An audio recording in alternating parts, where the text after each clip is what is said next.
some hope to die. By these 50 countries, differing so much in race and religion, in language and culture. It is a big idea, a new world order. Well, I know they're lying. They tricked me once, but they're not going to trick me twice. The time is now.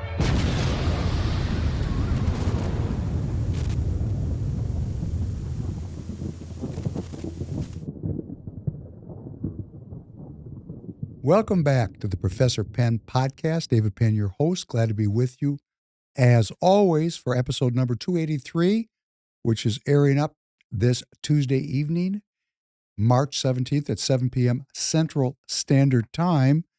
For those of you in my audience who are not aware of it, let me share that I am now on live stream 5 days a week, 7 a.m. to 9 a.m. Central Standard Time.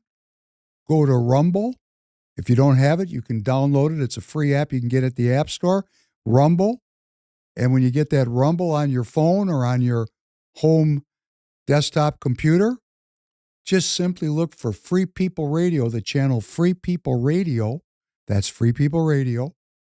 And you will find a live stream 5 days a week, 7 a.m. to 9 a.m.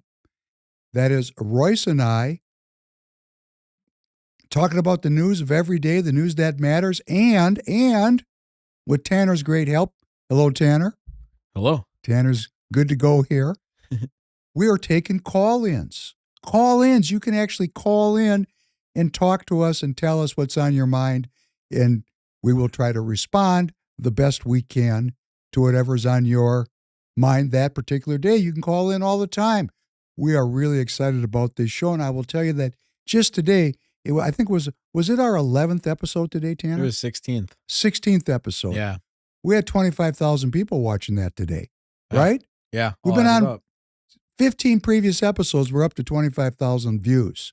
So this thing downstream, I think, is going to be a very important part of the movement.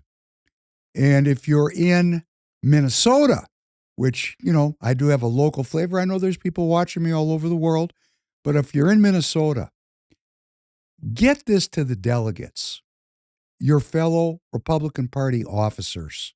Now, I realize that all the delegates haven't yet been selected for this next cycle, but we're in the process of doing it.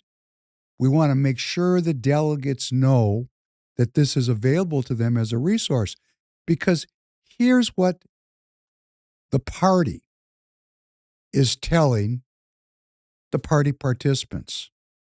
Mike Lindell's not electable. Phil Parrish is not electable. Royce White is not electable. Wendy Phillips is not electable. And that's a scam. And you know why it's a scam? Do you remember this one, Tanner? Donald Trump's not electable. Yeah. At least that's what Michelle Tafoya thought, that it was going to be bad. So this non-electable thing is just another way for the party to enforce the status quo of the sellout politicians that have brought us to the place that we're in, which is $39 trillion of debt, yet another unnecessary forever war. The border is closed, however. The border's closed. So we have made some progress, but let's talk about what are the critical issues of the day. Just talk about the Minnesota Senate race. We got Royce White, who, as everybody knows, won the Republican Party endorsement in the last cycle, 2024. And we've got two serious contenders, in addition to Royce, one being Michelle Tafoya, the former sideline broadcaster of mainstream media fame, and Adam Schwartzy, as he describes himself, a frontline fighter, a SEAL. The SEALs never lose. That's what we got, these two people. And they both want to paint themselves as outsiders. Adam, at many events that I was at, previous to the entry of Michelle Tafoya, was always highlighting his growing relationship with the National Republican Senatorial Committee. He thought he was going to get their support. He even talked about getting an endorsement from President Trump. That's pretty wired. And of course, a 21-year military career would mean you're not an outsider, you're the ultimate insider, because something like 10 to 15% of the delegates in the Republican Party of Minnesota are ex-military members, and about 10 or 15% of our elected officials in the Congress are ex-military members. And this in no way is meant to impugn your service if you're listening to me and you serve this country. And I've said many times, I respect Adam for his service. And I even said that when Maduro got plucked out of his presidential palace, the first thing that ran through this boomer's body was pride in the competency and power of the U.S. military. So even me, anti-war David Penn. Huh. I mean, hey, we all like a good fight. Well, not all of us, but I like a good fight. I still like a good fight. Just to like, heck yeah, I'm on that side. Cool. I'm on the winning team. Yeah, It's I'm great. on the winning team. But are we really winning? Because here's what we got to get to these delegates. Because we've lost touch. And we know that the movement that brought President Trump into power is now being fractured, possibly by President Trump himself. And you know, there's that scene in Star Wars at the end of the trilogy, the first trilogy, when Darth Vader picks up the Emperor and casts him down the shaft and kills him. Yeah. And I'm thinking, could President Trump be playing the Darth Vader role? That at the very end, he does the right thing. Because right now, in my humble opinion, it's getting a little strange. It's getting very strange. But you say, why am I holding off on attacking President Trump? Well, let me tell you, I don't know everything that he's facing. I don't know what the intelligence said. I don't know what's behind the line. So I want to see where we go with this thing before I start telling you how opposed I am to unnecessary wars. But it's possible this was not unnecessary. Possibly. I don't know what they said to him. I just know who's influencing them, who's around them close by, are predisposed to go to war in defense of Israel, which we're going to talk about that extensively tonight. Why is this? What's going on? But what I want to get to the delegates, if you could please make sure if you're in Minnesota that you get this to delegates and our other party officers. We're losing sight of how this works. We are, in fact, $38 trillion plus in federal debt. This war is costing $1 billion a day. They're already proposing a $50 billion supplemental, which means special money to fund the war. Now, $50 billion here, $50 billion there, pretty soon it's real money. I mean, when you talk about $50 billion as the numerator and $38 trillion as the denominator, it's not very big in percentage. But if you look at the fact that it's all borrowed money, we're going to run a massive deficit yet again this year. And we're in this war, and we don't know what the outcome's going to be. I'm holding out the hope that, something good will come out of this. It'll be good. I don't want to be too quick to judge. But let's say it's a disaster. And it comes to an end. Wars come to an end. What about the next war? What about my freedom? We lose sight of the real signal within all this noise. Here's the real signal. When you run an empire and your tax receipts don't equal your federal payments, you run up a deficit. Now, for some reason, we in the Republican Party and the citizens generally believe that this debt doesn't matter. But as a matter of fact, it does and it will. And when this currency and this economy collapses, and it will if this debt keeps increasing, the very people who are holding the debt, the bondholders, the banks, they're not going to say, oh, we're going to forget about it. Remember, this debt is guaranteed by the full faith and credit of the American people. That's you and me. So while we're continuing to fund these military adventures in this worldwide empire, the debt just keeps getting bigger.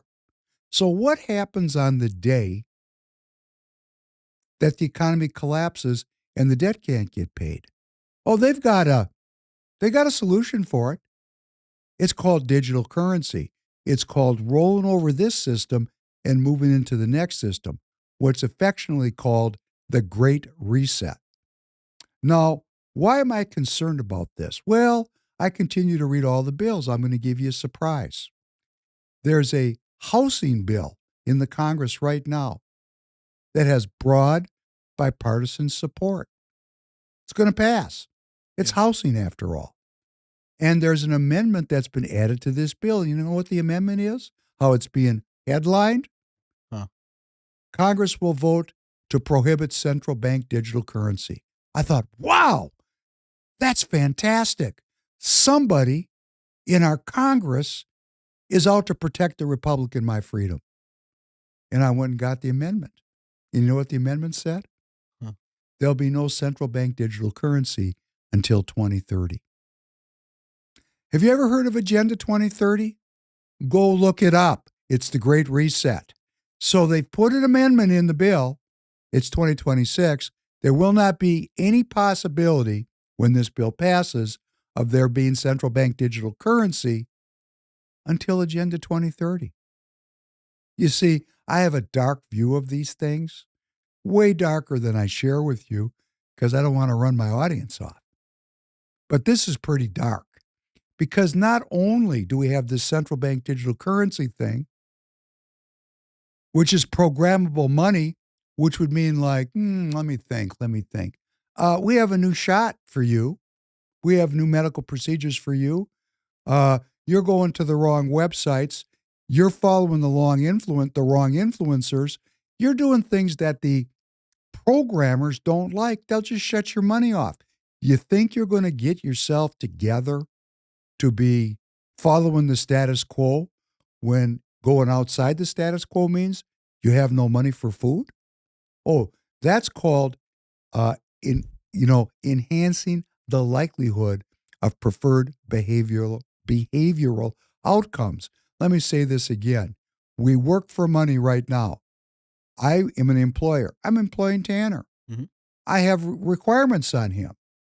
He wants to keep his job. Yeah. I'm paying him. That enhances the likelihood that you're going to do what I want you to do, because if you don't do it, I'm going to fire you, right? Right. Imagine if that extended to everything. Imagine if the currency that you had in your account, the tokens, could be shut off because you hang around with David Penn. Or, boy, you're a Republican. We don't want that. Republicans are Nazis. You better change party and join the winning team. You know, this is the kind of power these people are going to have. Now, they're not going to do this all at once because they're boiling the frog slowly, a degree at a time. But we're getting boiled. So if you're a Republican Party officer and you're thinking, man, I like this Adam Schwartzy, I want you to know, and we're going to talk about this right now today. If you go to a lawyer, you will litigate. If you go to a surgeon, you're going to have surgery. And if we keep electing military people into this Congress, we're going to have military solutions for our problems. In other words, the endless wars never end. The debt gets bigger and bigger, and then shazam, the dollar is replaced by a new digital dollar. And they're even so bold as to make it only possible in 2030. So that's what we've got. We got a 4-year window, American citizens, to save our freedom and save our republic. Now, 4 years is a long time, but only if you do something, only if you actually do the work. And right now, the work is as follows. I don't care what state you're in. Find out where your local party unit meets and go and sit and watch them. We've got to impose our will, the will of the American citizens, which is getting real tough because the movement is fracturing. You noticing that, Tanner? We got the Israel wing of the Republican Party, and we got the America First wing of the Republican Party. Yeah. It's been very interesting to watch split. This kind of splits don't happen by accident. As I said, I'm hoping at the end of the day, President Trump will throw the emperor right down the shaft and we'll all dance around happily. But if you ask me to bet on it right now, I'm going to say there's going to be a very important election in 26 and a very important election in 28. And if we put the steady hands of an Angie Craig or a Peggy Flanagan or a Michelle Tafoya or an Adam Schwartzy, to me, they're all the same people because they're all going to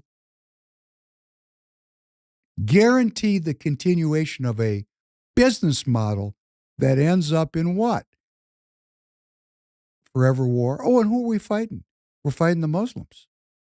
What if they start killing people here in the United States, Muslim extremists? They already did. It's already happening.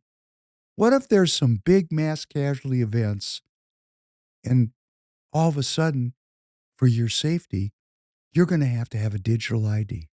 Just going to have, or maybe to protect the vote, you're going to need a digital ID. Don't you see that the forces, if it's left or right, are moving us towards a technocracy where we're going to have digital ID, and without digital ID, there's no banking, there's no internet access, there's no traveling, there's no government services, there's no health care, there's no education. I guess you got to have your digital ID. And when they link the digital ID to digital currency, and then they have the eye in the sky, AI, watching the whole thing. Yeah, flock cameras everywhere already. Oh, man, that's crazy. I point them out to people, and people just don't even seem bothered. Like, if you notice where they're putting them, at least around here, David, it's all around the grocery stores. That's where they have the flock cameras. Really weird. Every once in a while, you see things, Tanner, that are terrifying. Go to the Costco down the road. Every entrance to the Costco has a flock camera watching it. You can't go get your food. They have you tracked. Are you hearing what Tanner is saying? Now, you could say, oh, you guys, you're conspiracy theorists. No, there's some place where you can go to read all this for yourself. It's called the Federal Register. That is the daily newspaper of the U.S. government. I'm not saying there isn't spin in there, but it's a lot less spin than NBC, ABC, and CBS.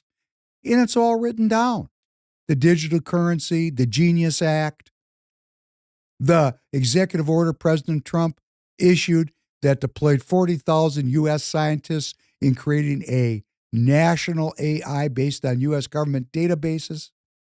Oh, it might cure cancer. That's how they sell it. Could cure, we could all be rich. This is Elon Musk's pitch. Abundance. We're not going to have to do anything anymore because the robots are going to do everything. We're going to have universal basic income. You're going to be permanently retired. You're going to just be able to get a universal basic income and do whatever you could become a master flute player. That's what Nancy Pelosi said. Everybody wants to play the flute. Do you know what happens to people when they have nothing to do? Do you have any friends that have already given up and they're not doing anything? Yeah, couple. How do you describe those people? Depraved, just sad. They're They're ruined already. Happy. Yeah. Right. Not having a good life. I wouldn't say it's a very fulfilling life. So we got to get candidates in that are unelectable. They're the only ones that are going to save the republic, which is precisely why people say they're not electable. I had an interesting interaction. I'm going to be kind and not mention her name. She's not really a civilian, but I'm going to read what she sent to me. It's been overall a very, very disappointing year for me to have my eyes opened as to the amount of deceit and corruption in all the branches of government. The only thing that can change these politicians or any outcome is prayer. No, that's not true. Prayer is great. The power of prayer is critical. Get involved in your party. Form units of people in your neighborhood. Take this seriously. It's your last chance. The power of prayer is a cop-out. Oh, I'm just going to pray. I'm just going to pray. No, no, no, no. God rewards those who help themselves. You have to create the conditions where your prayer can be answered. We're going to talk about that today. Now we're getting into theology. Oh, I'm going to get down on this. And then she goes on. I answered her. I'm not going to read my answer. It's not important. You know what I'm going to say to her. Precinctstrategy.com. Go to your local party meeting. Start to make these people pay attention. Don't be passive. Be active.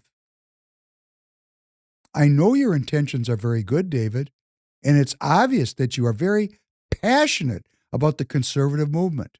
No, I'm not passionate about the conservative movement. She's got that wrong. The conservative movement didn't conserve anything. I'm interested in a new movement. The conservative movement has failed. Failed. It's a failure, particularly here in Minnesota. But we've got to stop all this fighting. See? Chaos agent in my life. Oh, she's coming to me. I'm causing all these fights. Yes, I'm fighting for my freedom and for yours too. Waiting for you to stand up. Because this is the sentiment. We're not going to win if there's all this fighting. If we don't fight, these forever wars go on forever. The budget gets broke. We get central bank digital currency. We're going to get AI, and we're going to get the digital ID. We're going to get the government we deserve because the people of this country are disappointing. I'm disappointed. If I seem tired, if I look tired, it's because I'm very upset by this. We're going to have to stop all this fighting. And then she wants to talk about Royce. Have you ever seen the scripture that says foul language is like the stench of an open grave to the Lord? No one was a bigger supporter of Royce White than me, but he just can't control his language, and it's unbearable and classless. No, what's unbearable and classless is electing politicians that are in on the greatest takedown of wealth, robbery, steal. She said she's upset about all the lying in the state, but she wants to vote for the very politicians that are the liars and that are deceitful. So let's see, which is the greater sin? Swearing or lying? Not all sins are created the same. The Catholics understand it. There's mortal sins and venial sins. And I'm going to tell you right now, I hope you're listening to me. Swearing, yes, it's a terrible sin. No, it's not. What's terrible is using the Lord in a prayer before a meeting when the Republican Party in Minnesota decides how it's going to lessen its stance on pro-life, or runs a candidate like Michelle Tafoya, who's unabashedly pro-choice. And people are behind her. You see, we're giving up our principles, but we're praying to the Lord as we give up our principles. That is the kind of sin that'll get you killed. But she goes on. Okay, David, you and I both know. No, we don't both know. I don't agree with you. You and I both know we would never, ever, ever be elected to anything if we insisted on a 100% pro-life stance. We cannot legislate morality. Well, a murder is, thou shalt not kill. It's illegal to kill an adult. Yes, but there's defense cases. Meaning what? That if it's in defense and it's provable in court that you defended yourself, then killing is not bad. But you can legislate that you should not kill. Yeah. You can legislate that thou shalt not steal. Oh, I see what you're saying. Okay, I get what you're saying. Yeah, that's what our law is all about. Our laws here in the United States of America are based on a 5,000-year tradition of rule of law. That's what religion is. But of course, not to this Republican Party officer. No, it'll never work. You cannot legislate morality. That's all we legislate is morality, right from wrong. That's like saying it's illegal to cheat on your spouse. In many states, it is. Yeah. We have no-fault divorce here. Great. You know why they have no-fault divorce? Because 70% of divorces are initiated by women between the age of 40 to 42 is the highest frequency when women sue for divorce. And why would that be? Because right over the heel comes menopause and women lose their value. So at the last moment, they go, I think I can upgrade. So they said, hey, if men want to upgrade, they pay child support, alimony, they give up half of their assets. Yeah, you can do it. It's just going to cost you. Maybe you don't want to decide to, but if women want to do it, because we're using the old rules, no problem, no fault. But in many states, it's still, to this day, illegal to have an affair. I'm not saying people don't do it. And if you do it, you're going to realize not a good idea. Do you need tires? Go to tireget.com, TIREGET.com.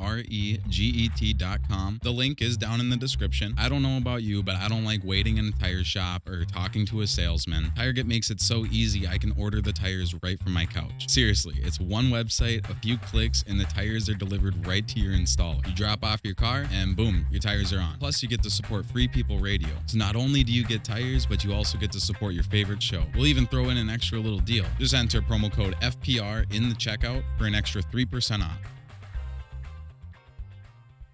I'm not done with this lady yet.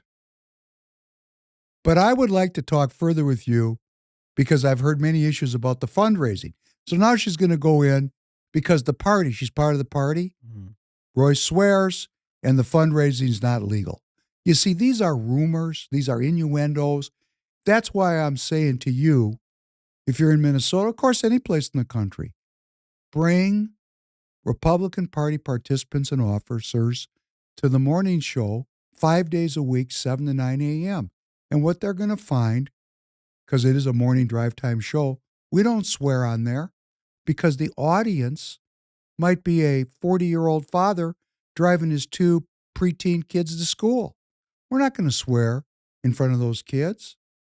You see, the Republican Party officers that hear Royce swear on his podcast forget that podcasts are entertainment and that he's talking to an audience. And lots of people like that. You don't like it. We're going to talk about your theology in a momento. But the lying, the deceit, the trickery that the party is using to advance status quo candidates who have been hand-chosen by the party elders to maintain a status quo system of slavery, drugs, and piracy. I heard somebody say slavery, drugs, and piracy on a national television show. I thought, wow. Wonder where they got that. Yes, my theme song is spread because you can't trademark political ideas. Slavery, what's slavery? Slavery is digital currency. Slavery is digital ID. Slavery is being monitored by AI. Slavery is being exploited from birth to death as a monetizable unit. That's where we are. We're in not chattel slavery, we're in kind of an economic slavery. Drugs, drugs. Name me the boomer who's not on drugs and I'll show you a rare person. Raise your hand if you're my age and you're not taking any pharmacological agents. I'm not saying don't take them. If you want to follow your doctor's instructions, please do. I'm not trying to mess with anybody's well-being.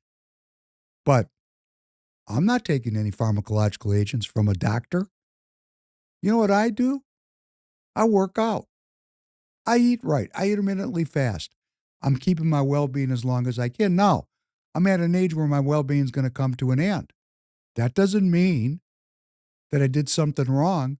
The whole goal of the health game, if you want to call it a game, is to compress morbidity and extend mortality. But I will assure you, the compressing morbidity part is the most important part. The morbidity part would be called chronic disease. So there's lots of ways to make yourself well. You could be well with a chronic disease. We don't live in a culture that teaches we the people how to compress morbidity and extend longevity. I don't see that as a core curriculum in my children's schooling. Compress morbidity, how you eat, what you eat, when you eat, how you exercise, how you breathe, your engagement, your personal human relations.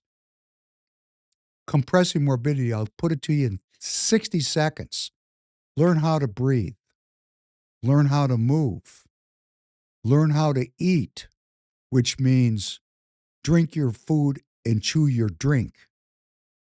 And eat healthy food, which we all know it's different from every person. You have to experiment. Find meaning in your life and pursue it. And make good, high-quality relations with people that you can share good times or your thinking with or your feelings with. It's very simple to compress morbidity and extend longevity. I'll say it again. Learn how to breathe. I mean, really learn how. It's a little bit more complicated than breathing deeply, but that's a start. Learn how to move. It's a little more complicated than being able to play tennis, but that's a start. Learn how to eat by experimenting what your body needs because you're different than everybody else. You got to experiment. And then when you find the food that you like that makes you well, chew it until it's a liquid when you swallow it. And when you drink something, make sure you've chewed it because you got to get that saliva. You got to give your body a chance to digest well. Then find meaning in your life.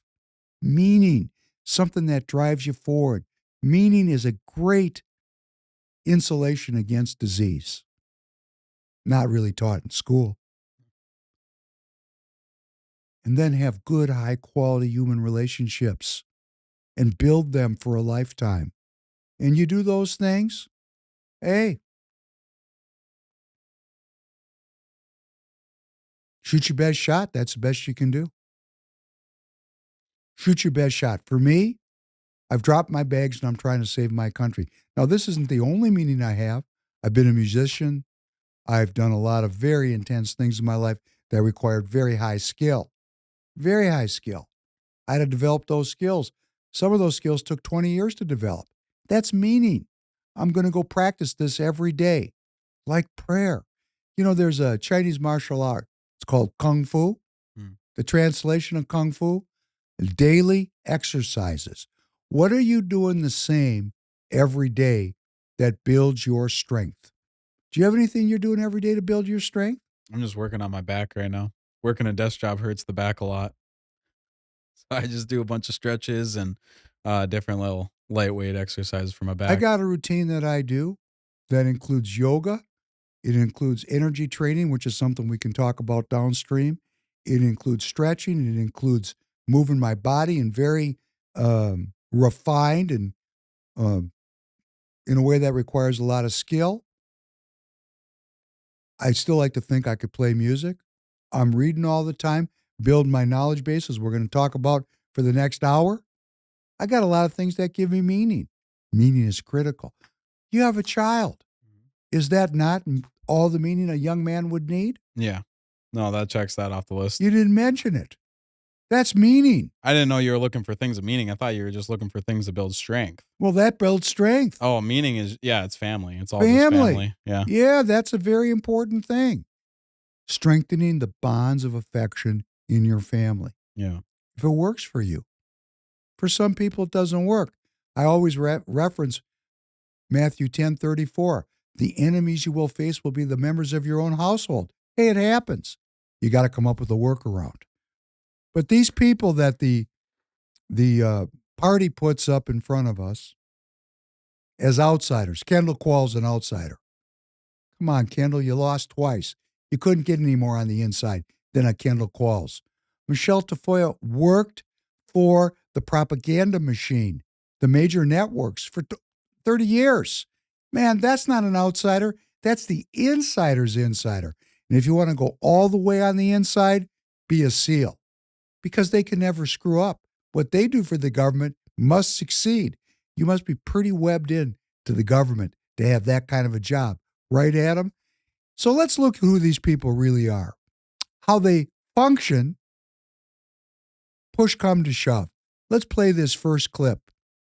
John Cornyn and Ted Cruz have co-authored the Deporting Fraudsters Act, and I would sign on to this. And simply, it would say that if you are an immigrant in this country, you are a guest of this country, and you are convicted of defrauding the American people, you will be deported. Stop It it, also please. Let's get the background on this. John Cornyn and Ted Cruz are the two uniparty senators from the great state of Texas, where I got a lot of action. So I know what's going on in Texas. Ted Cruz and John Cornyn are both establishment politicians. I just happened to look up, listen to this. Ted Cruz has been in the Senate since 2012. He's raised, since 2012, are you ready? $255 million for his senatorial efforts. $255 million, $250 million. Cornyn, in his recent primary with Ken Paxton, spent $80 million. We're talking about big money. You don't raise this kind of money when you're on the outside. You got to be on the inside to get this kind of cash, right? So let's listen to what Michelle has to say. Because, Michelle has been chosen by the insiders in Washington in the NRSC, the National Republican Senatorial Committee. Tim Scott put her forward on record, which, he's in the inside there with Ted Cruz and John Cornyn. These are what they call the lions of the Senate. Listen to what she has to say now. would suggest that if you're an American citizen and you defraud your fellow citizens, there should be federal minimum sentences that you face. This is not a second-class crime anymore. This deserves the full weight of the law. So there are things federally for sure. The federal government can also make sure that states do their jobs and claw back the money, put the auditing in place, put the guardrails in place so that this fraud doesn't occur to begin with. And if it does, that they have resources and pathways to take care of it. Otherwise, they don't get their federal funding. Okay, very good. Tanner, why do you have any idea about why she's talking about this? Because the hot topic right now in Minnesota? No. What's the purpose? Not at all. Because remember she said Ted Cruz and John Cornyn have proposed legislation to have guardrails on newcomers that perpetrate frauds on American citizens. You're going to get deported. But then she goes on and she editorializes. She goes, hey, when American citizens commit fraud, there should be penalties. This is not a minor league crime. And she's on Fox News when she's talking about this. And you know why she's doing it? She's already on the payroll of the machine. She's a paid, empty blouse broadcaster. Ken Paxton, who's running against Cornyn, and Cornyn could not win the primary. They're going to have a runoff. And she came out with this after this primary when Cornyn didn't get the job done. And they're all saying, we don't want that Ken Paxton, because Ken Paxton is a little bit, or a lot of bit, I don't know exactly, more America first than Cornyn and Cruz. They don't want Paxton in there. And Paxton was accused of securities fraud and was indicted for fraud in 2015. Yes, the Attorney General of the great state of Texas was indicted for fraud. Now, the charges were reputed to be politically motivated because the machine in Texas, and you want to talk about a machine, MnGOP is a bunch of feckless losers. Down there in Texas, that's the Bush junta running Texas. They got oil down there. They got money. And the Republican Party is large and in charge, okay? The fool's gold of the Democrat Party is they're going to win in Texas. Ain't going to happen. And Paxton is running because he's trying to yank the party more towards the citizens and these Cornyns and these Cruzes and these Bushes and these Roves that are down there. That's the last thing they want. So here's Michelle Tafoya out of nowhere for no reason that anybody would know unless they understood that there's an audience in Texas that she's speaking to at the behest of her puppet masters in Washington, casting shade on Ken Paxton, who, by the way, was never convicted of fraud. It was settled. There was no conviction. But they want to keep saying Paxton's a fraud because they want to make sure that the uniparty hold on the Senate continues. The same uniparty hold that refuses to pass the SAVE Act. The SAVE Act, the Save America Act, because we got 25 million newcomers in the country. And the SAVE Act demands that they identify themselves as citizens if they intend to vote, which, of course, here in Minnesota, it's a simple driver's license. Well, they don't even ask for your driver's license in Minnesota. I mean, the thing is so loosey-goosey, but according to the Democrat Party, there's no voter fraud. Okay, if there's no voter fraud, pass the SAVE Act, because what difference does it make? It's like when I'm in the tire business and I ask a new customer, could I please have a personal guarantee? And they say, no, I don't want to give it to you. And I go, why? And they go, well, I just don't want to give it to you. I go, why? You're planning on paying me, aren't you? Yes. Well, if you're planning on paying me, it's just a piece of paper. It doesn't make any difference. Please sign it so I have trust. Wouldn't we like to have trust again in our federal and state elections because we had a process where only American citizens were voting, that we checked it out? Well, apparently the Republicans who control both houses of Congress can't seem to get the job done. That's on the Michelle Tafoya side. Let's look at the other side of the coin. Adam Schwartzy, always bragging about the SEAL brand, always bragging about the SEAL. The SEALs never lose. I'm a frontline fighter. I've done things where failure's not an option. SEAL, SEAL, SEAL.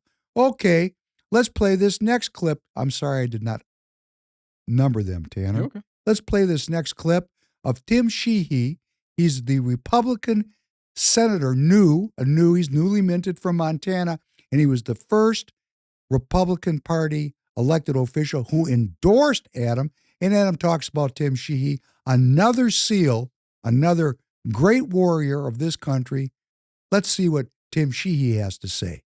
I'm Tim Sheehy. I'm a recently elected U.S. Senator from the state of Montana, and I'm here as my first act as elected senator to show our allies in Israel and the broader allies throughout the Middle East that America still has a commitment to this region, and there's no question that America stands with Israel, stands with the men and women of Israel, and of course we'll do everything we can to make sure the IDF and the men and women of the IDF have the best gear, intelligence, technology, and support they have to get this done. And of course, we've seen recent events unfold continually, from the events in Syria to, of course, broader geopolitical events in the region, that this is still unfolding, and the next couple of years are going to be very pivotal for the future of the Middle East and the world.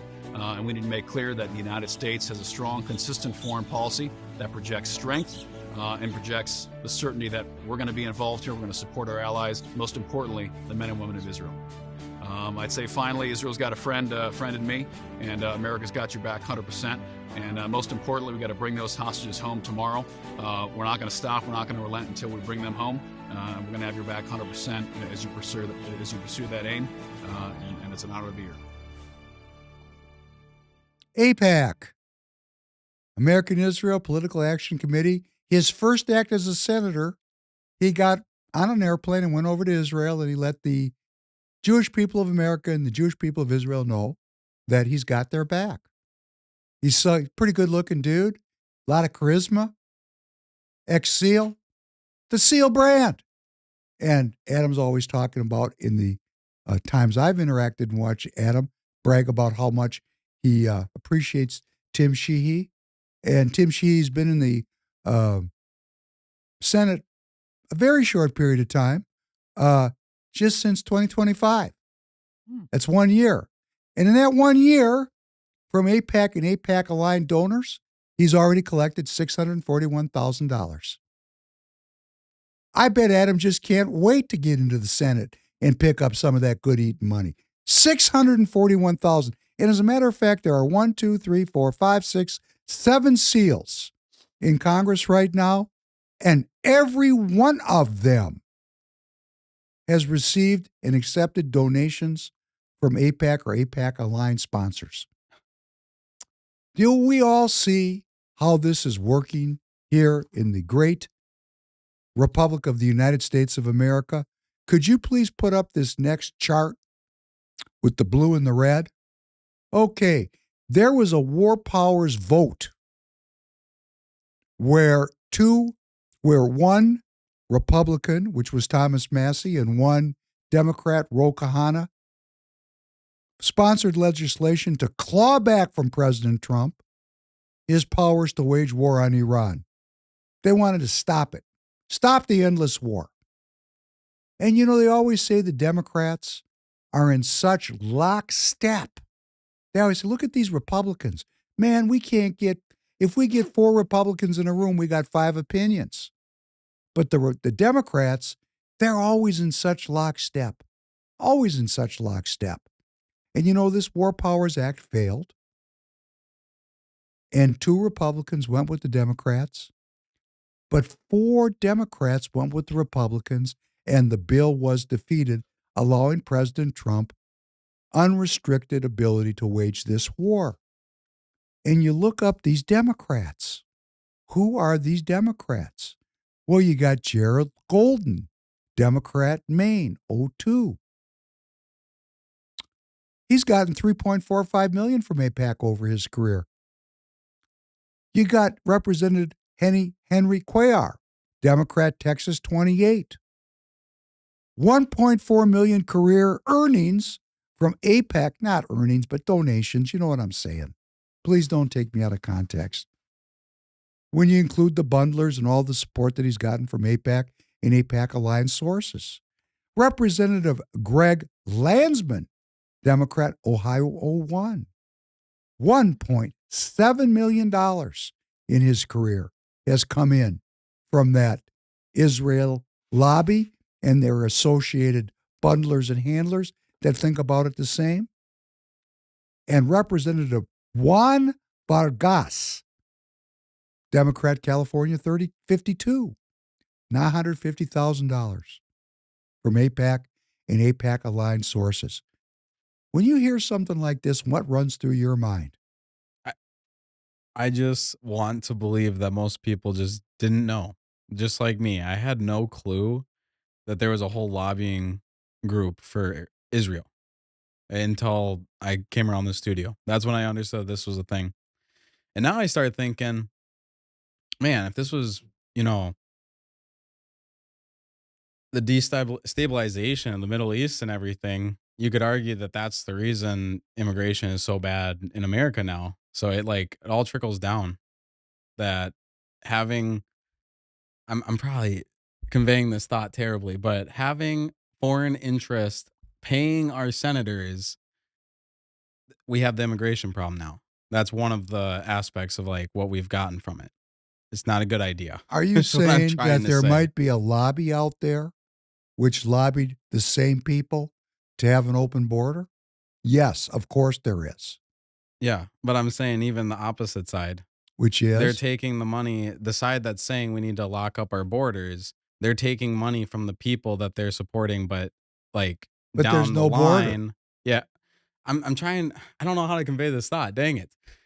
Basically, they are helping the side that caused the problem we are dealing with. And now What you're saying is the endless wars in the Middle East caused a mass migration of Yes, Muslims thank you. out of the Middle East, Yes, and we took these people in like it's one system. it's one system. One system. That's Yeah. correct. And we're not going to interrupt this system electing the status quo candidates who are the steady hands in Congress.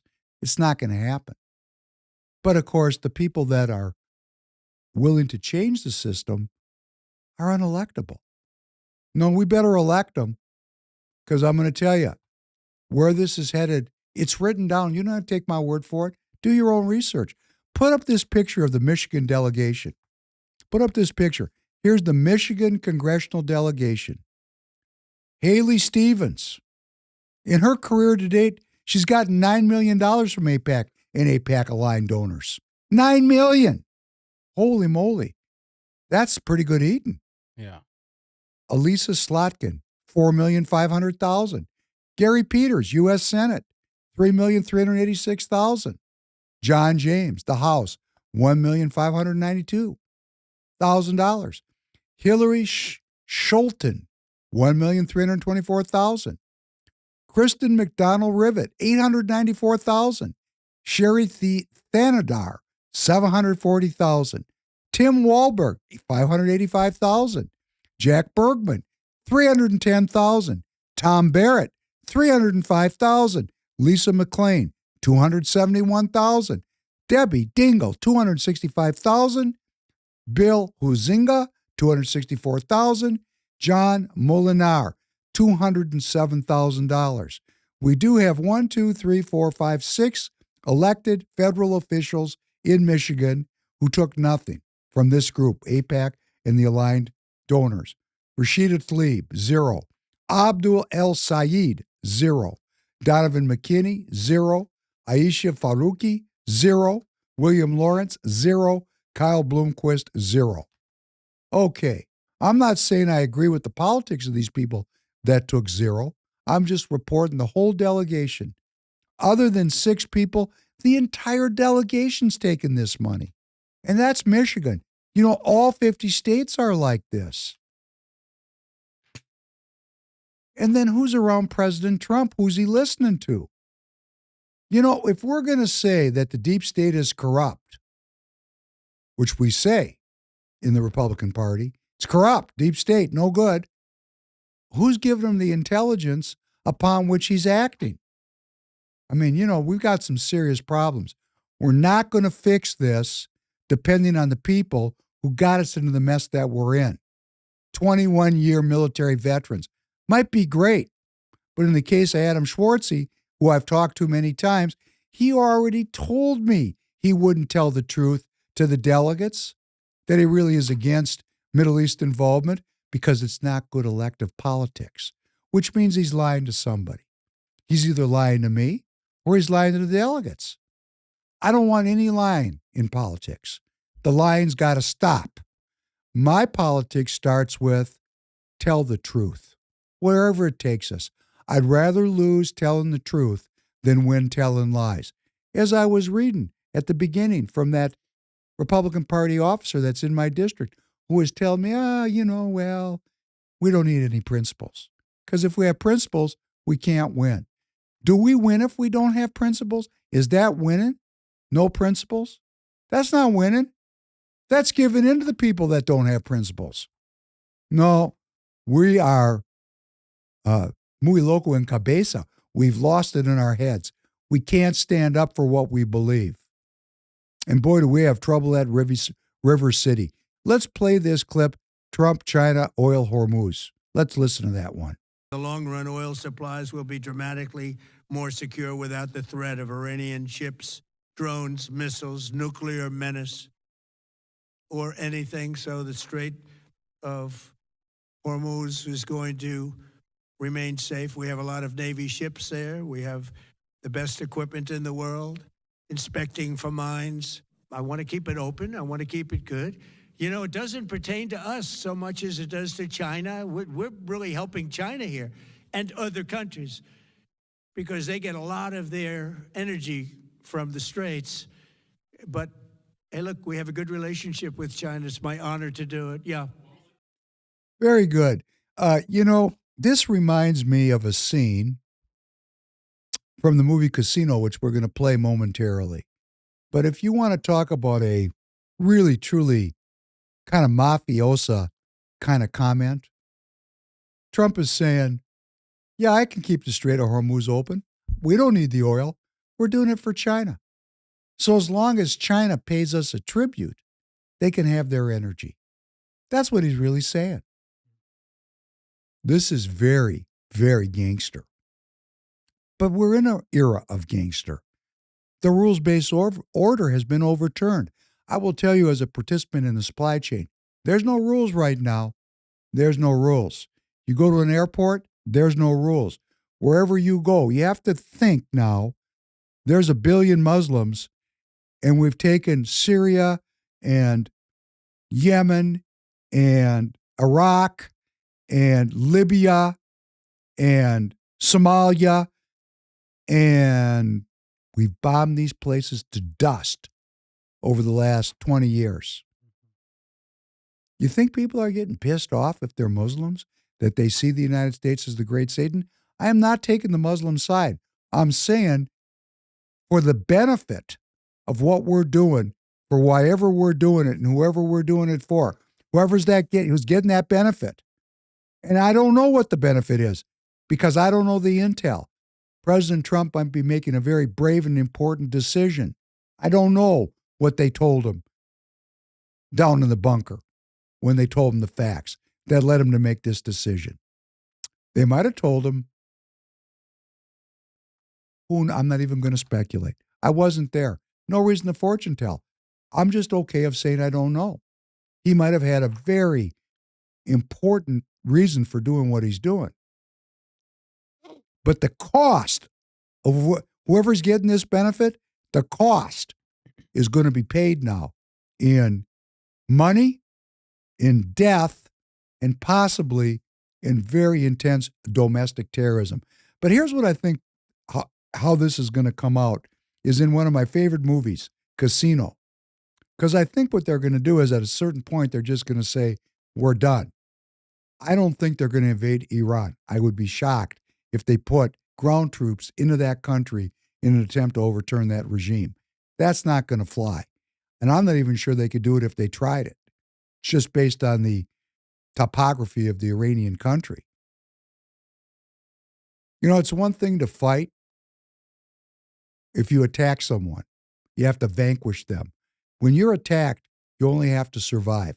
And that's what the regime is trying to do, survive. So if you remember back not that many months ago, they attacked Iran, the Israelis did. Remember? Yep. There was an exchange of missiles. Mm-hmm. Then President Trump had that operation where they bombed the nuclear sites. Yeah. What was it, Midnight Hammer or something like that? Yeah. Had a sexy name. Now they're doing it again. So you know what it reminds me of? It reminds me of the next clip. It's just a political witch hunt. Financial oasis in Las Vegas for 30 years.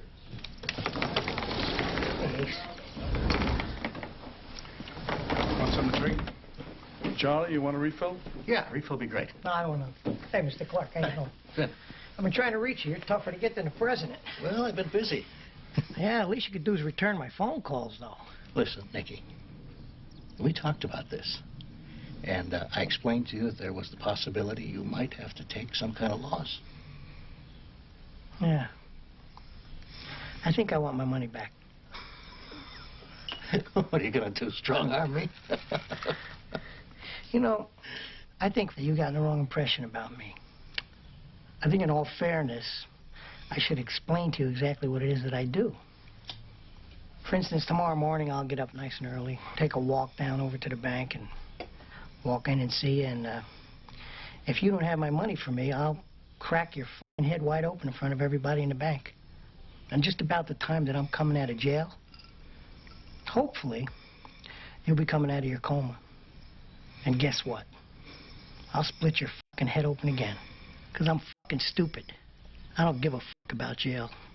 That's my business. That's what I do. And we That's know good, Tanner. Charlie. I think we have the whole Iran policy in this scene. What a good business model. Every time these people pop their head up out of the gopher hole, we're going to bomb them right back into the hole. This could go on for 50 years. Oof. It's called a forever war. Mm-hmm. Now, how do we get here? How did we get here? How do we find ourselves as American citizens overextended into the Middle East and fighting a war that doesn't have a lot of benefit for me as an American citizen? Well, we're going to have to go back to the way back on this one. Let's play this next clip titled Crazy Preacher. Strike and strike and strike and strike and strike and strike and strike and strike and strike and strike until you have victory. For every enemy that is aligned against you, let there be that we would strike the ground, for you will give us victory, God. I hear a sound of abundance of rain. I hear a sound of victory. I hear a sound of shouting and singing. I hear a sound of victory. I hear a sound of an abundance of rain. I hear a sound of victory. I hear a sound of an abundance of rain. I hear a sound of victory. victory. The Lord says it is done. The Lord says it is done. The Lord says it is done. For I hear victory, victory, victory, victory in the corridors of heaven. In the corridors of heaven, victory, victory, victory, victory, victory, victory, victory. For angels are being released right now. Angels are being dispatched right now. Hamanda aka ata raka teda baka sanda ata ambo osa kata rite eke banda ata rike didi ashata. For angels have even been dispatched from Africa right now. Africa right now. Africa right now. From Africa right now. They're coming here. They're coming here. In the name of Jesus. From South America. They're coming here. They're coming here. They're coming here. They're coming here. From Africa. From South America. Angelic forces. Angelic reinforcement. Angelic reinforcement. Angelic reinforcement. Pika hata anda ata. Ora bata rata ande eke eke manda rasata. For I hear the sound of victory. I hear the sound of victory. I hear the sound of victory. I hear the sound of victory. I hear the sound of victory. I hear the sound of victory. I hear the sound of victory.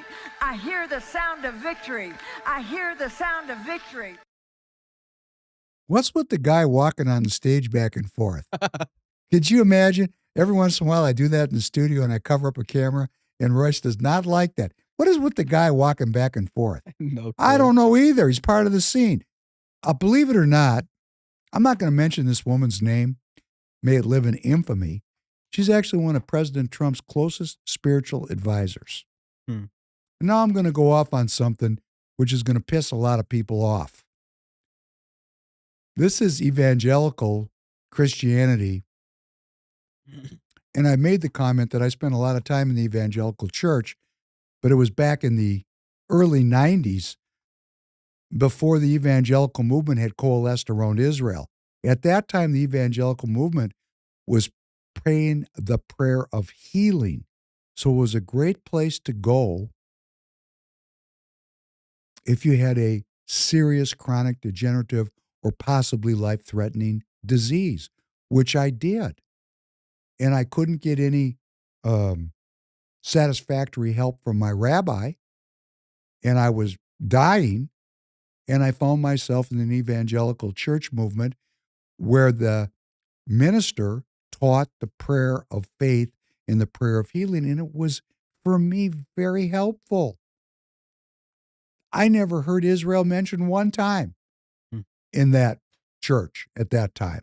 And I was on this thing every day, 24 hours a day, because it says pray always with all prayer. And when your back's against the wall, yes, you will. And look at me today, I'm well. I'm healed, praise God. And God said to me, I'll restore your body whole for my work and your enjoyment. But it was just like that, rational. It wasn't a big show and tell story. And I know there's, snake handlers and people drink poison. There's all kinds of things people do to perfect their faith. But I want you to know how upsetting it is for me to think about a room full of elected and selected government officials who are wielding 21st century digital and nuclear technology and are being advised by people who are reading a book that's 3,500 years old. And we don't even really know who wrote it. I'm just going to say this now. People are going to get pissed off. Info war. Do we believe we're in an info war? Yes. Do we believe we're in a battle, good versus evil? Yes. What's the good? Jesus Christ. What's the bad? Satan. But that didn't extend back to the garden.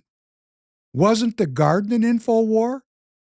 If you'll eat the fruit of this tree, you're going to be just like God.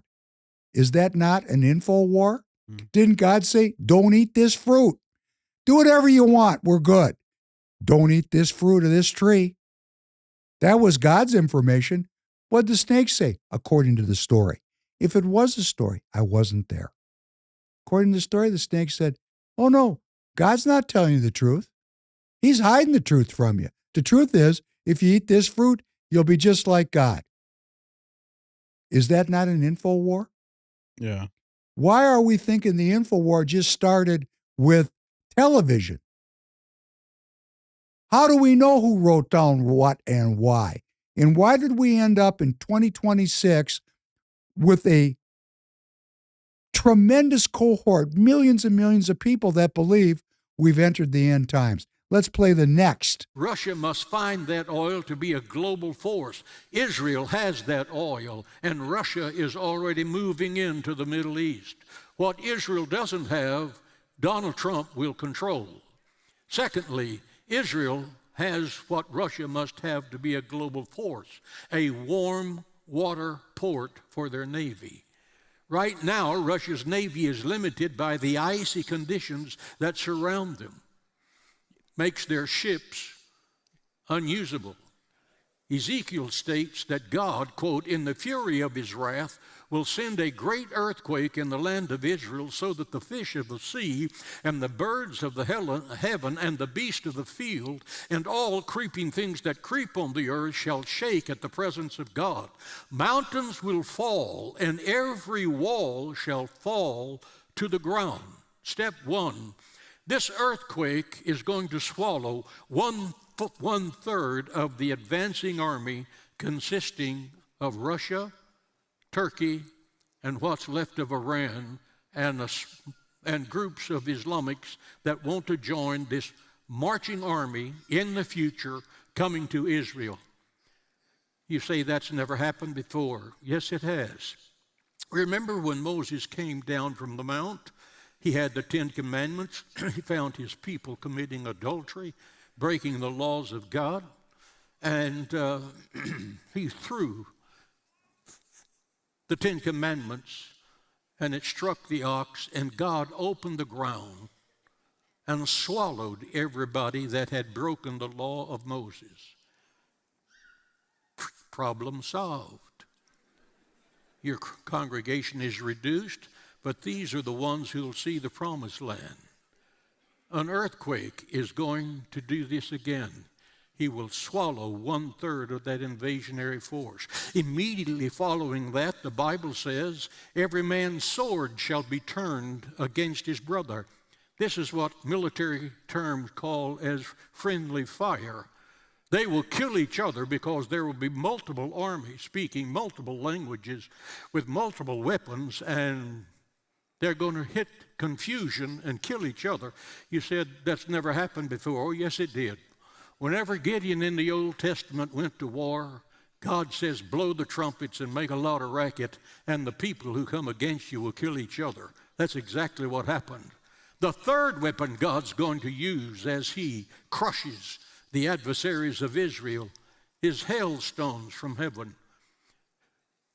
If you read in the Old Testament in the Battle of 5 Kings, when the children of Israel were going to the Promised Land, the Battle of 5 Kings tried to destroy Israel, and God sent hailstones from heaven and killed most of those people. The Bible says in one verse, and the stones from heaven killed more than the swords of Israel. The point is, God has these 3 weapons ready for Russia, for Iran, and for Turkey and everybody that follows them in the near future. This is going to happen. And there's the Republican Party participants clapping along. Because this telecast is in Russia, I want to say to all of my Russian listeners out there, get right with Jesus, because he's going to tear their nation down.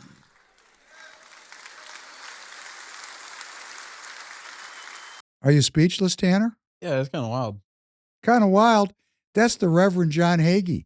There's 8 million American citizens that are members of Christians United for Israel.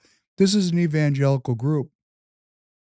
And I asked myself, because I really don't want to rip on anybody's faith, but we better do some ripping, because this, from my street corner, is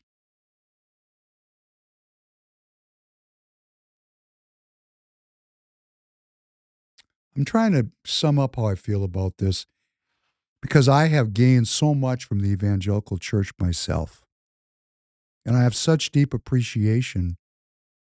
And I studied the New Testament with the evangelical preacher intensively for 10 years. And I have so much love for this movement and these people because faith is what's going to set us on the right path in this country. And these people are faithful and they are God believing and they do read the Bible. And I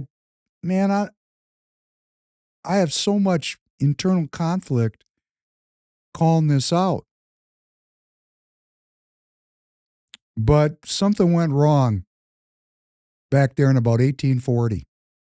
About 1840, there was a bunch of Anglican preachers, Protestant preachers in England. And, think about 1840. When is 1840? We're in the middle of the Industrial Revolution. The first time in human history where humans really were able to change their circumstance. Like the wheel was a big deal, right? I like that. There's a T-shirt. The wheel was a big deal. Wheel was a big deal. The wheel was a big deal. So was mechanization and the combustion engine and all of the changes that came in society where man was actually able to fashion techniques which substantially changed the way human beings live their lives. It was a tremendous change, and there was a tremendous migration, of course, into the cities where the industrial centers were. And man had the Enlightenment just a couple hundred years previous, where, science and reason, logic opened a hole in the church's control or influence, it's control if it's for manipulation, influence if it's for the good. The people depended on the church for their spiritual sustenance. And the church, of course, was in league with the colonial empires. And that wasn't a very good program either, because, we're living in a fallen world. So this hole opened up in the line. Something broke the hold of the Catholic Church. Martin Luther, 1517. Something broke the control or the influence of the church. And these Protestant denominations, protesters, jumped up. And what did they say? What did they say was the church was corrupt because it was in league with these colonial hereditary kings and queens. They were into this whole new post-Enlightenment idea of the republic, of democracy, of human techniques would set people free from the farm life, create a better world. Medicine, science. Man had the ability to change his circumstance in a way that was previously unimaginable. And then somebody said, we're not going to pay attention to the sacraments of the church. We're going to read the Bible ourselves, and we're going to depend on the written word of the Bible, what they called sola scriptura. And they interpreted it in a completely novel way, something that the Catholic Church didn't do. And their interpretation was that if the Jews were ingathered into Israel, that would bring forth the Messiah. In other words, if you look at the Catholic Church, no one knows the hour. There'll be no effort to accelerate God's plan. What I'm going to do as a Catholic is live my life with the sacrament of the church, put sin down in my own life, and work out my own salvation. Yes, I'm saved through faith, saved through baptism, but I also have to do things to maintain that salvation. And that was the vision of the Catholic Church. The Protestants said, wait, stop. We could have heaven on earth. We just need to get Jesus back here. The second coming, we need it as soon as possible. And if we're reading the scriptures correctly and the prophecies correctly, that means the Jews are back in Israel. And that's exactly what happened.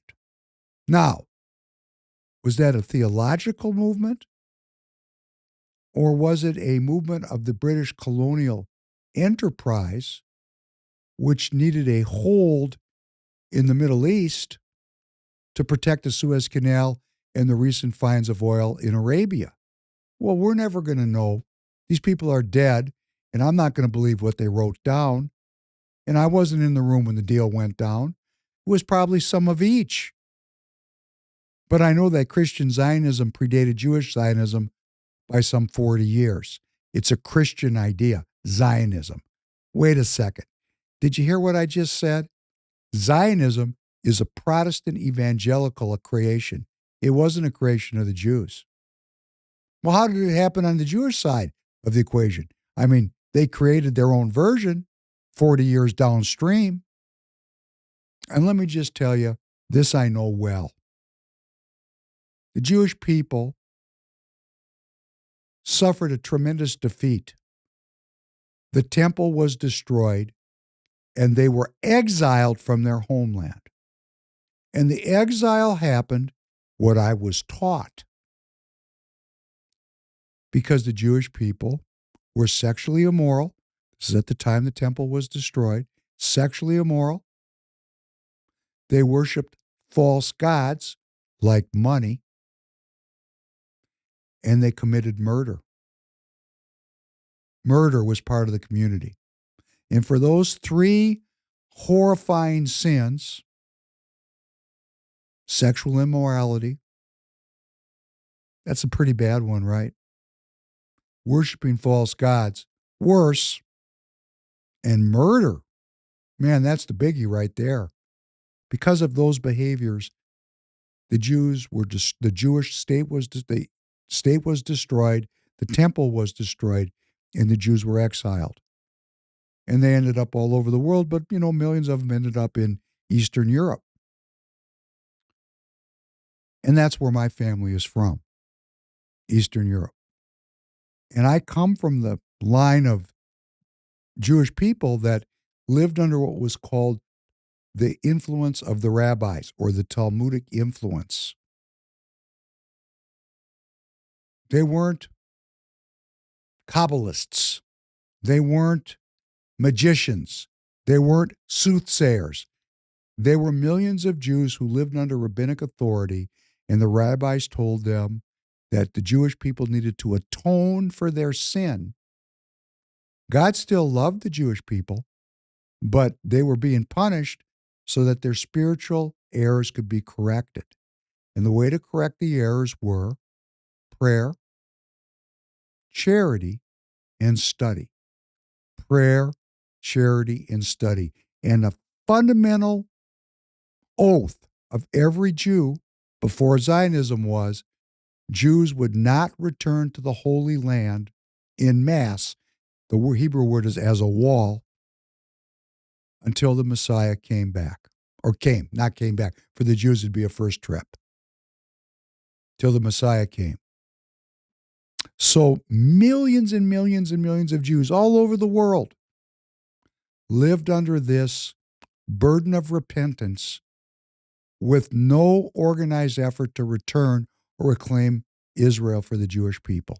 And everybody accepted it. And the people that taught me Judaism, that's who they were.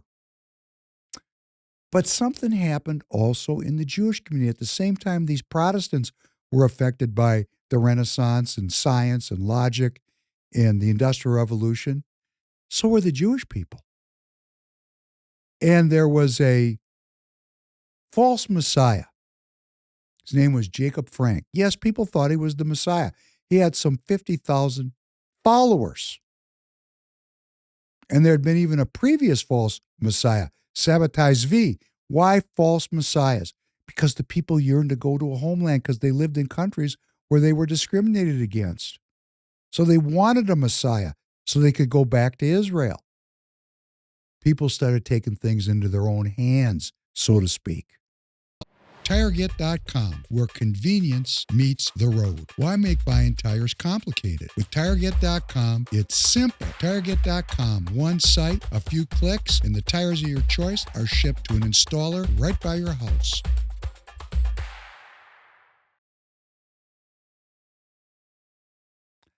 And there is the belief, and there is the, if you read the conspiracy newspaper or you're listening to conspiracy stuff on YouTube, for example, or X, they talk about the Frankists. Jacob Frank was a false messiah. He opened a hole in the rabbinic authority. His followers believed in not following the law. They believed that to have salvation, you had to fall first and then be redeemed. A little bit different than the Talmudic rabbinic types. They fractured the hold of these rabbinical types on the Jewish people. And through that hole in the line came Marxism, Zionism, and the scientific method for the Jewish people. Because how could a scientific method infect a people that only live to be redeemed by the Lord? You know, that's a different master you're following there. So all the doctors and lawyers and scientists and Jewish politicians and all the Marxists and all the Zionists, they all tumbled out through this hole in the ideological world of the Jews through these two false messiahs, Sabbatai Zvi and Jacob Frank. That's why in the conspiracy theories now, today, they say it's the Frankists are running the world, the Masons are running the world, and the Jesuits are running the world. A conversation for another day. I just want to focus today on where Zionism came from in the Protestant community and in the Jewish community. Because previous to 1840, it didn't exist. Think of the change of consciousness between 1840 and today, just 200 years later. And here we sit in a war, and we have people saying, here comes the second coming. In fact, in the Hagee piece, they had a crawl at the top or a sign at the top. I think it said God is coming. So people are believing that God is coming. But let me just tell you so you know. There are about 10% of the Jews of the world, they're not down with this Zionist program. They're holdovers. They held on to the three oaths, the first of which was Jews will not return to the Holy Land as a wall in mass until the Messiah comes. They're still out there, 10%. They're still Jews. I'm one of them. I'm still Jewish. I don't agree with this. And what's so interesting, these traditional rabbinical types that go all the way back 3,500 years, because this new group, the people with the hats, the black wearing dudes, and the Zionists and the Marxists and all the people that are supporting this Israel idea, it's all new. The old timers, they didn't believe it. And they're still fighting to keep the old way. And here's something even more interesting. The Catholic Church and those old rabbis agree completely. The Catholic Church believes that Jesus Christ ended the first covenant and started a new covenant, and that the church is Israel. And that while the Jews are special in the spiritual life of the people and have a special relationship with God, that they have no claim through Scripture to the land of Israel. And that there should be no effort, and they reject the effort as dangerous of these Protestants to accelerate the coming of Jesus Christ. The same way the Zionists are doing it. The Protestants and the Zionists are together. The original Bible-believing Jews from the old way and the Catholic Church are together. Do we know this? Do we understand that Zionism is a modern philosophical and now religious movement of Christians and Jews to do what? To make God do something? We're going to accelerate prophecy by ourselves? Boy, it seems a little arrogant to me. I don't know why. It's just me telling God what to do.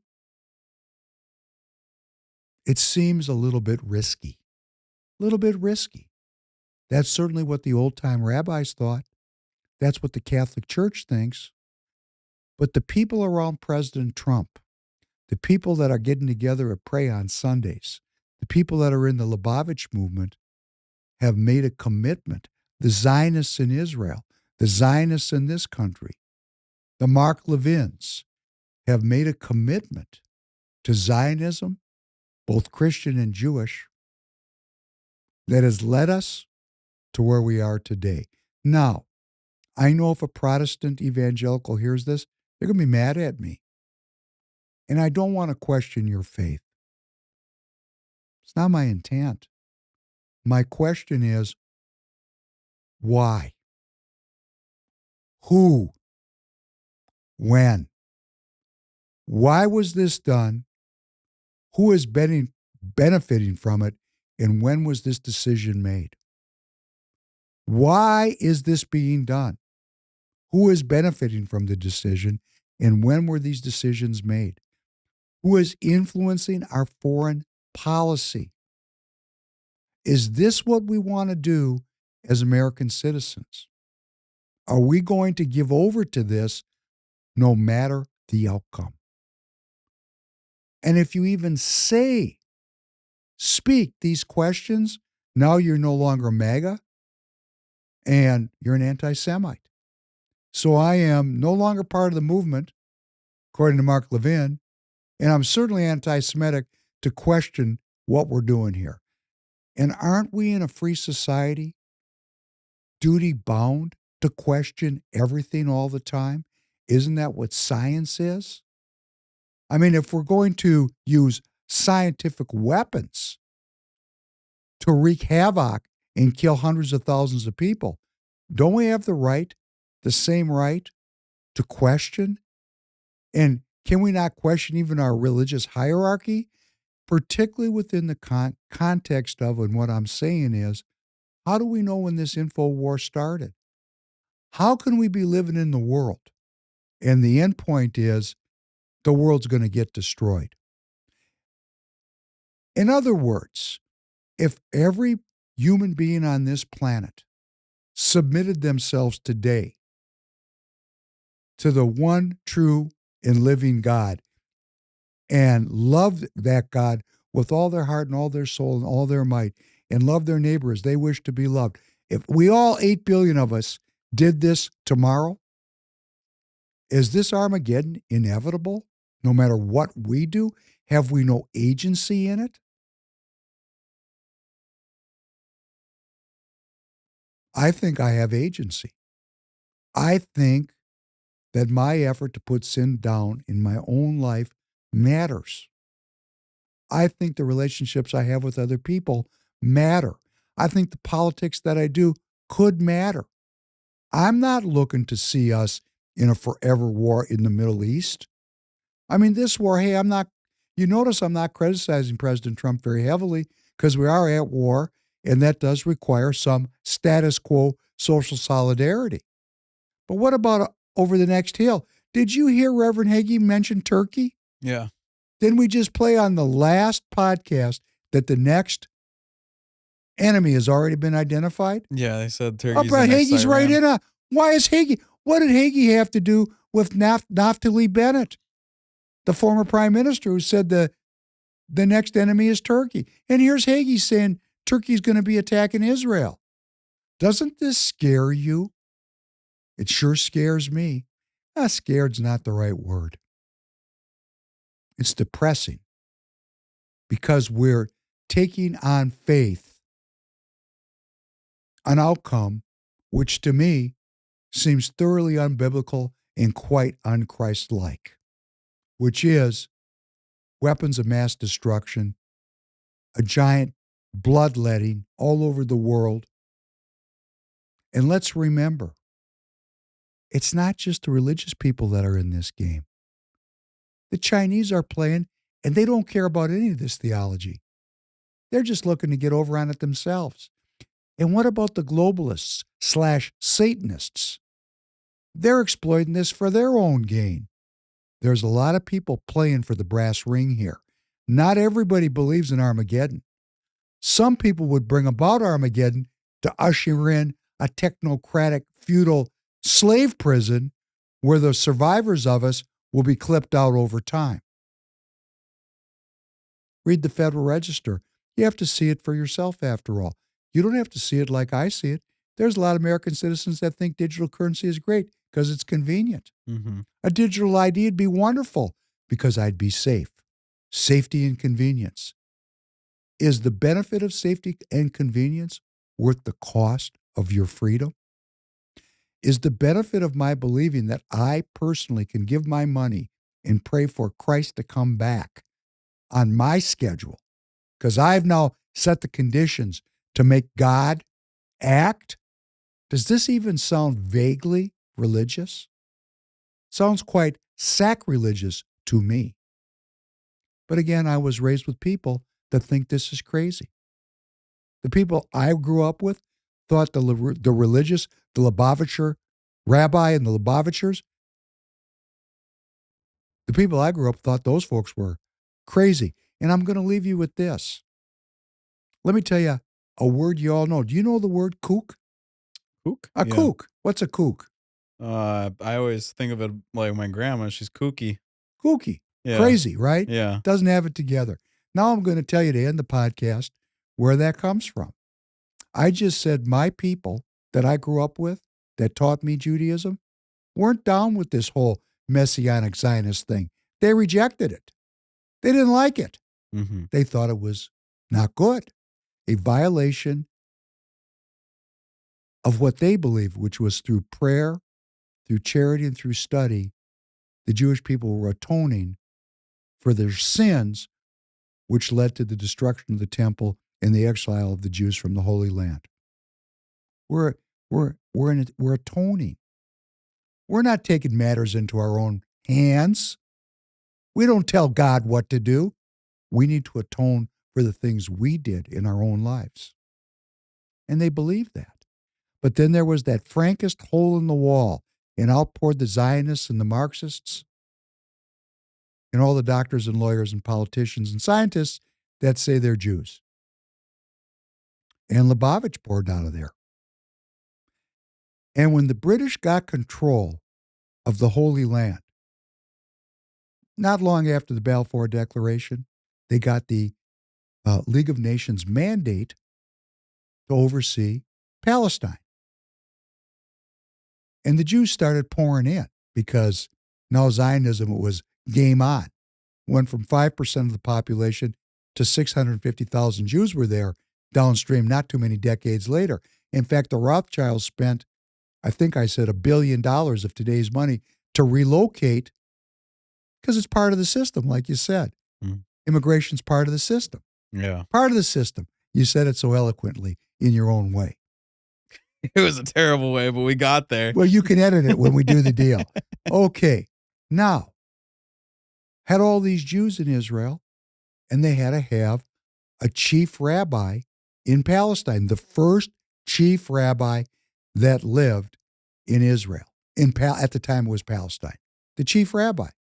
You know, and he was the first rabbi that codified this Orthodox Zionist thing that the Lubavitchers are into, that if we ingather the Jews, the Messiah will come for the first time.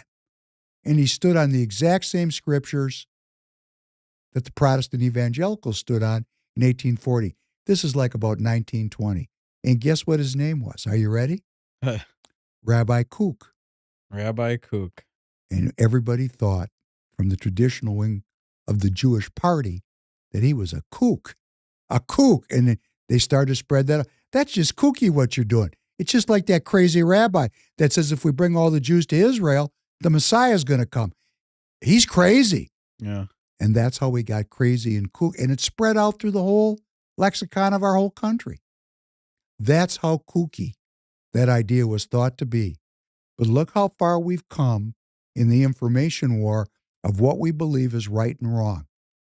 And if we don't have the courage to examine it, if we don't have the courage to stand up for what's right, going back to this Republican Party officer who was, we really can't win having any principles. What happened to principle? What happened to tradition? What happened to having faith in God's will and the timing? Royce always said Godspeed. Godspeed, what does that mean? God's timing. What is God's timing? Not my timing. Man, I pray for a lot of stuff. I prayed for stuff in the early 1990s that just came true now. I wanted to come true right then. I was suffering.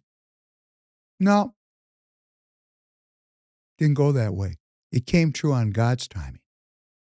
And if you really have faith and you really submit yourself to the Lord, I'm not saying we don't do politics. I'm not saying we don't work. But for me personally, it's a little presumptuous for me to say, God, do this and God, do that. That seems a little bit dangerous.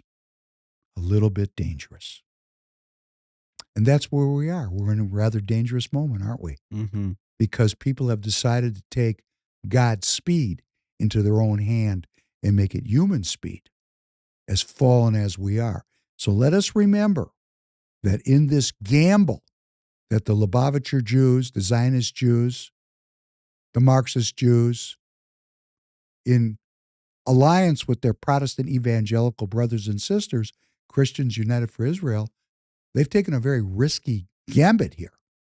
And there are other forces in the world that seek to exploit this risk for their own game. We've got to keep our minds open, our hearts open, our ears open. I am not so sure I know what's right. I always say on this podcast, I'm searching for truth. And I'm asking every Christian and every Jew, and I'm going to speak more to the Jews. How many Jews out here that might be hearing this, you really don't believe in God? Let's just be fair. Maybe you do, maybe you don't. There's no proof. You might even know some of the prayers. Are you keeping the Sabbath? No. Do you put on tefillin every day? No. When's the last time you went to synagogue? High holidays at the end of last year. But you still identify with being a Jewish tribal member. And you have a PhD in biochemistry. And just for fun, you got a law degree because you never could be too educated when it comes to making money. And you're a very rational and logical person. But you're still a Zionist. You have your tribal identity. And after all, there's all this anti-Semitism from the right and the left. Kind of scary to be Jewish. Can we use our rational, logical, deductive skills to think about what is going on here? And then use our courage, such as it is, to stand up and speak out that perhaps this risky gambit will not have a good outcome? Could we please admit to ourselves that our Judaism has nothing to do with Judaism and it's all about Zionism, and then look at what Zionism is and look at our identity and say, wait a second, I'm an American. What is it to be an American? What is it to be a Republican? I don't mean the party, my Jewish brothers and sisters. I mean the philosophy of republicanism, where I'm a sovereign of my own life, where I respect minority rights. That's very important to Jewish people. Yes, that's what it is to be a Republican. I respect minority rights. I involve myself in civic life. And I believe in the commonwealth, the common well-being. How are we going to have common well-being and common wealth when we're supporting a political identity and a political process that requires the country upon which you live, in which you live, to be perpetually at war in defense of your identity? The use of my identity, the use of your identity. And it doesn't matter if every person you're around says it's right and good and true. That doesn't make it right and good and true. It doesn't matter if every person around President Trump or President Trump continues to support this. It doesn't make it right and good and true. But again, I don't know what they told him. And there's going to be a day after this ends. What are we going to do the day after this ends? Are we going to interrupt this process? Because Jewish people, generally speaking, are very nonviolent, very peace-orientated. What are we going to do about this? What responsibility are we willing to take as people, as citizens of this country, to stand up for the core values that we believe in. The protection of minority rights. You know, when you kill people, you're not really protecting their minority rights. You're killing them. So it kind of violates a fundamental, doesn't it? I don't want to talk to the Christian people. That's none of my business. I don't want to talk to the black people. That's none of my business. But I'm talking to the Jewish people. This tribal identity, look at where it's taking our people. Look at the anti-Semitism that we're suddenly subject and prone to. Look at the violence in the Middle East. This is an experiment. It's not the truth. Let's look at the experiment. You don't believe in God anyhow. Look at it as a philosophical experiment, a political experiment. And now look at your tribal identity and say, it wasn't always this way. It changed about 200 years ago after almost 2,000 years of it being a completely diametrically opposed consciousness, that the Jewish people would pray, would give charity, and would study in an act of repentance for the actions of our forefathers, which led to the destruction of the temple in our exile. And now we got a better idea. Well, let's ask ourselves, is it really a better idea? Is it really a game we want to play out to the last chapter? Because in the last chapter, the Messiah might not come and everybody might die. Because I consider it very risky business to tell God what to do. And on that note, I'm going to remind everybody, 5 days a week we're talking about this. 7 to 9 a.m. on Rumble. Download Rumble. Look for the channel Free People Radio. I did a great job with Target. Thanks for putting a couple ads in. We need your support here at Free People. We're obviously expanding what we're doing. Go to the Free People store. There's new items up there for you to look at and choose from. Please support this station. If you go to the Free People Radio website, you're going to see all kinds of opportunities for you to participate in exclusive content, community. You can be a donor. It's right there on the website. Please take a look. If you go to Target and you need help, call. I'll probably help you myself. I want to thank everybody. I want to wish you well. Right now, we're working on an attenuated podcast schedule because I'm getting used to this 5-day-a-week thing. Tanner's getting used to it too. Royce is getting used to it. Yeah. It's like, hey, let me tell you, sit in the room with Royce for 2 hours, 4 feet apart from each other and arguing with him. I bet you it's draining for you just being in the room. The energy's in there, right? No, I'm chilling. I'm You used to chilling? that. Yeah. I mean, yeah, it's our job, man. We're Well, watching a no, lot I'm of people. locked in with them, and I'll tell you, Yeah. it's tiring. It's tiring. Yeah. It is. It's just tiring. So we're getting used to it. Anyhow, thank you very much. I wish you well. If I've disturbed anybody about their faith, I'm asking a question, saying I don't know the answer. I'm asking a question. Please don't tell me that I can no longer ask questions. Please, we're American citizens. We're searching for truth together. And the current formation of things, it's really not working. Thanks very much, everyone. Have a good night, everybody.